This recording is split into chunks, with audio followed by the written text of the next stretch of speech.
at the end of the day, I'm just a fighting motherfucker.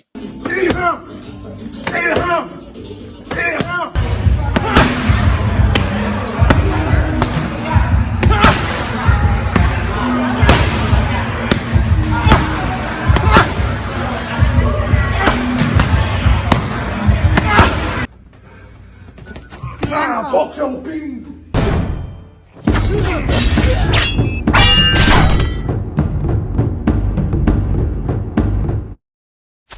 What's going on, you guys?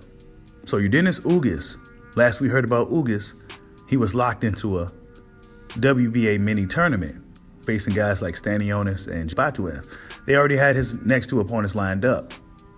And as we also know, the sanction bodies had a meeting all together, and one would assume that this meeting has something to do with them working together as far as mandating champions to face other champions. Now Yordenis Ugas is looking like there could be a possibility that he may be let out of his dungeon. The fight with Errol Spence Jr. could be possibly happening in February if the WBA grants Yordenis Ugas permission. This is what Yordenis Ugas had to say in regards to this.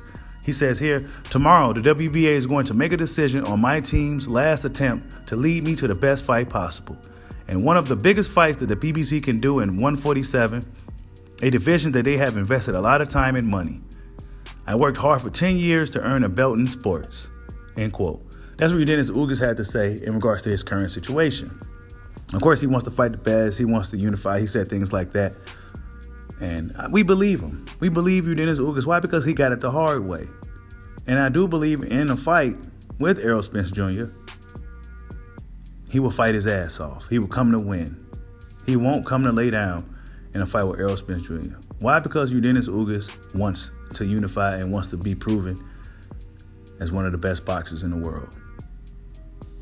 And beating Errol Spence Jr. will very well do that. You'll have a win over Manny Pacquiao and Errol Spence Jr. But we're going to see, right? We're going to see how that plays out. I do believe at this point in time that Yordenis Ugas may have an edge over Errol Spence Jr. due to the lack of activity, due to the injuries, and just simply due to the inconsistencies outside the ring. So Yordenis Ugas may have a chance to beat up on Spence and then proceed to go face Terrence Crawford later on in the year. Now, as far as Terrence Crawford, we all know that that's the fight that boxing fans have been clamoring for. Terrence Crawford has been upping the pressure on Errol Spence to really push for the fight. But Errol Spence is not necessarily taking the bait. Even if he did have something with Ugas lined up behind the scenes, you still got to give the fans something, right? You got to give the fans what they want at the end of the day. Because these guys are rich. Why? Because of the fans.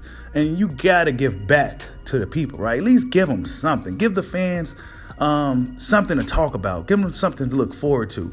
Tell them that, look, I'm looking to fight Ugas early next year. And then after that, we're going to go ahead and unify with Terrence Crawford. Boom. That'll end all this talk. That'll end all this ducking narrative and everything else that's going on with Errol Spence and Terrence Crawford right now. It'll end it all because we'll have something to look forward to and we'll be sitting back patiently waiting. Now, in the past, he told us this fight is going to happen, he'd get a belt, and it didn't happen. But we're going to give him the benefit of the doubt this time in 2022. And if he gets past Yordenis Ugas, if that fight gets made, and we're going to find out later on today, we're going to see if he goes to fight Terrence Crawford, and later in 2022. It could either be between him or Yordenis Ugas. I do believe that if Yordenis Ugas gets the opportunity to face Errol Spence, he will definitely make the best of it.